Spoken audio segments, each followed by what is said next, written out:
বলা আর কি। তো যাই হোক, এ নিয়ে আলোচনা করে লাভ নেই। তো যা খরচ করার করেছে, কিন্তু আমাদের দেখতে হবে বাংলাদেশের মানুষগুলো কী পর্যায়ে কী পরিস্থিতিতে আছে এখানটায়। তো এখন এখানে অবশ্যই কেউ কেউ বলেন, নিন্দুকের তো অভাব নেই, কেউ কেউ বলেন যে মানে অনেকে আছে, তার মধ্যে ডক্টর আসিফ নজরুল কিনে বলেন নাকি যে জাতিসংঘের আঙ্গিনা মে তোমারা কে এক কাম হয়।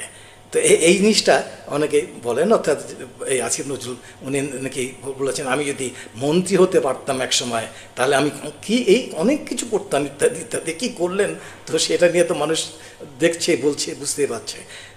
যাই হোক, তো এদের সমালোচনা করে তো আমাদের খুব একটা লাভ হচ্ছে না, লাভ হয় অনেক। কারণ যারা উপদেষ্টা যত মানে অকাম কুকাম যাই করুক না কেন সবাই ঠিক মতো রয়ে গেছে। এদিকে রেজওয়ানা হাসান নিয়ে নিন্দুকেরা তো বসে থাকে না, তাকে তার সম্পর্কে কথাবার্তা